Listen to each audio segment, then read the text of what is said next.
नमस्कार, आदाब। आपके साथ मैं हूँ फराज़। दुनिया ने तजुर्बात व हादसों की शक्ल में जो कुछ मुझे दिया है वो लौटा रहा हूँ मैं। या फिर यूँ कहें कि वैसे तो तुम्ही ने मुझे बर्बाद किया है, इल्ज़ाम किसी और के सर जाए तो अच्छा। आप समझ गए होंगे कि मैं आज साहिर साहब का ज़िक्र कर रहा हूँ।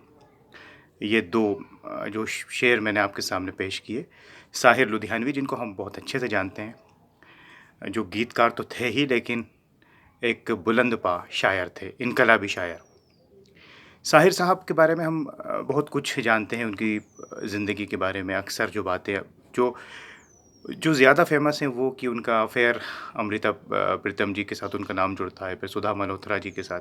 ये सारी बातें चलती रहती हैं।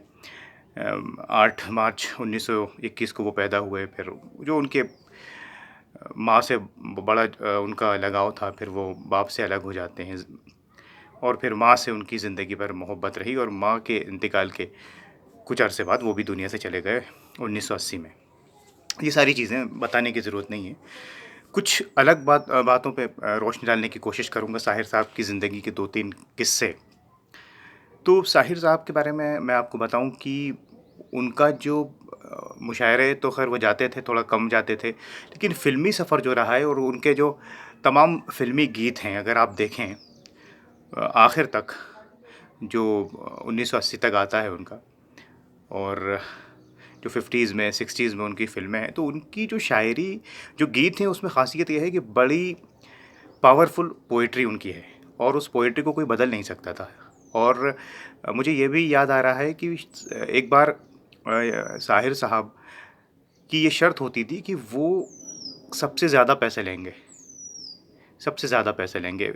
उनको एक बार ये पता चला कि म्यूज़िक डायरेक्टर नौशाद अली को जो मेहनताना दिया जा रहा है वो उनसे ज़्यादा है।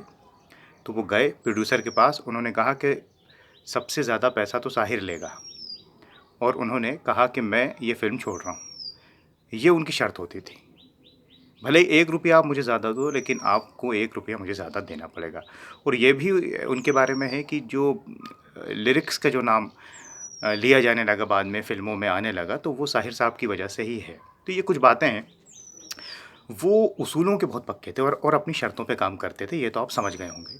और उनकी शायरी आप देखिए, एक मैसेज हुआ करता था, क्योंकि वो शायर थे, फिर सॉन्ग राइटर बाद में। अब जैसे कि उनका एक गाना है, छू लेने दो नाज़ुक होठों को। अब इसका एक-एक शेर अगर आप देखें, तो उसमें अलग करके देखें, तो जैसे कि मैसेज क्या है, अच्छों को बुरा साबित करना दुनिया की पुरानी आदत है। ये है रफ़ी साहब ने जो गाया है, काजल फ़िल्म में।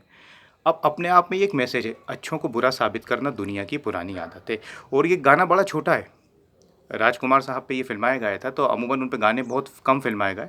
तो प्रोड्यूसर ने ये कहा भी कि इन पे गाना ठीक नहीं है, थोड़ा-सा गुनगुना देते हैं इसको।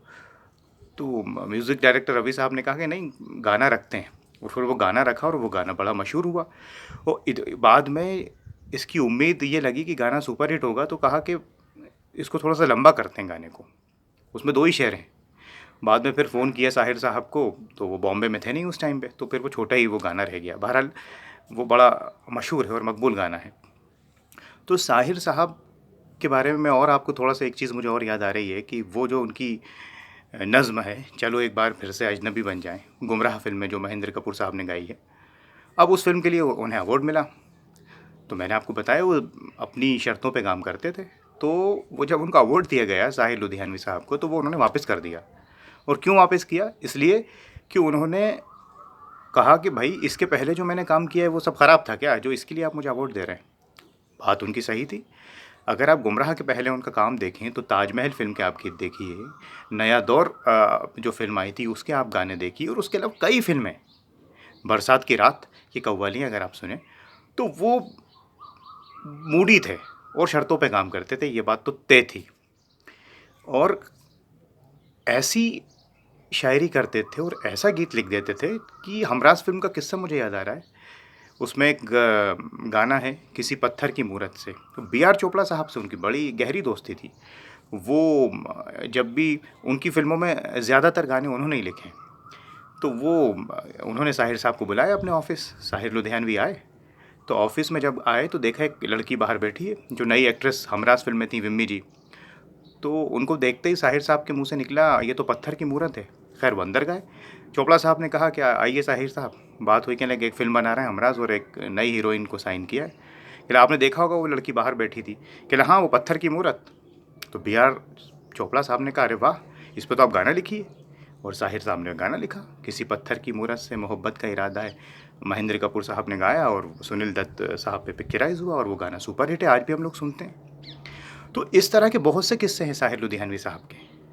कोई एक किस्सा नहीं है कि वो, और वो अप्रिशिएट भी करते थे लोगों को। जैसे रफ़ी साहब के बारे में वो कहते थे कि रफ़ी साहब जो है वो अपने गाने से अभिनय करते हैं, एक्टिंग वो अपने गाने के ज़रिए करते हैं।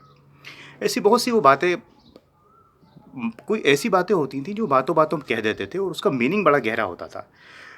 एक बार उन्होंने रवि साहब से कहा कि जो सारी रात ना जागे वो जवानी क्या, और जो सुबह तक न चले तो वो कहानी क्या। बाद में इसको एक गाने में भी उन्होंने लिया था। अब देखिए इसका मतलब आप कितना गहरा होता है। तो ये मैं वो बातें आपको आपके साथ शेयर कर रहा हूँ जो बिल्कुल पर्सनल हैं। ना उनकी शायरी के बारे में बात कर रहा हूँ, ना फिल्मों के बारे में ऐसी बात कर रहा हूँ। पर्सनल और अफेयर्स के बारे में तो बिल्कुल नहीं कर रहा, क्योंकि वो सबको मालूम है। तो उस पर मैं नहीं समझता कुछ बात करने की ज़रूरत है। तो एक चीज़ मुझे साहिर साहब की और याद आ रही है हल्की सी, कि वो आप ये समझिए कि जो उनकी जोड़ियाँ बनी, एस जी बर्मन साहब के साथ उन्होंने बहुत काम किया, फिर रवि साहब के साथ बहुत काम किया, बहुत उन्होंने काम किया। तो और उनके जो सारे गाने हैं आप देखेंगे तो आपको शायद बहुत से गाने आप गुनगुनाते होंगे तो मालूम नहीं होगा ये साहिर लुधियानवी के हैं। एक एग्जांपल मैं आपको देता हूँ, दो एग्जांपल देता हूँ और फिर अपनी बात ख़त्म करूँगा। बाबुल की दुआएं लेती जा जो नीलकमल में गाना है, आप देखिए वो जो रफ़ी साहब ने जो गाया है, जिसके बिना हर शादी अधूरी रहती है। अब वो आदमी जिसने शादी नहीं की, जिसके बच्चे नहीं हैं, वो आदमी क्या लिख रहा है, बाबुल की दुआएं लेती जा, जा तुझको सुखी संसार मिले। और उस गाने को अगर आप सुनेंगे तो शायद आपके आंसू निकल आए। इसको कौन लिख रहा है? जिसकी ना शादी हुई, ना बच्चे हुए, ना फैमिली है। ये ताकत थी साहिर लुधियानवी की, उनकी कलम की, ये ताकत थी। और चलिए एक चीज़ और बताता हूँ आपको। साहिर हम सब जानते हैं उर्दू के शायर थे, उर्दू में गीत लिखा करते थे। एक फिल्म आई 1964 में, चित्रलेखा। तो उनको चैलेंज एक तरह से मिला कि आप इसमें गीत लिखिए। तो उन्होंने उसमें सारे गीत हिंदी में लिखे। अब जैसे रफ़ी साहब का एक गाना है, मन रे तू काहे ना धीर धरे, और ये मोहम्मद रफ़ी साहब से जब कोई पूछता था कि आपकी ज़िंदगी के बेहतरीन गाने कौन से हैं, तो वो दो गाने बताते थे। एक तो सुहानी रात ढल चुकी ना जाने तुम कब आओगे, और एक ये मन रे तू काहे ना धीर धरे। तो साहिर साहब एक उर्दू के शायर ने जो गाने लिखे चित्रलेखा के, और एक एक गाना सुपर हिट है उस फिल्म का हिंदी में। तो वो चैलेंज को एक्सेप्ट किया करते थे, इस तरह शर्तों पे ज़रूर काम करते थे, और कोई चेंज नहीं कर सकता था, हल्का सा भी ज़िद्दी भी थे, वो सारी चीज़ें थीं। लेकिन जब वो लिखते थे तो उसमें कोई चेंजेस नहीं होते थे। खैर काफ़ी साल हो गए उनको हमारे बीच से गए हुए, और उनका आप कोई भी अगर आप गज़ल देखें या नज़्म देखें जो फ़िल्मों में हैं, तो वो आप सुनते जाएंगे, और वो बड़ी मीनिंगफुल होती थी, है ना।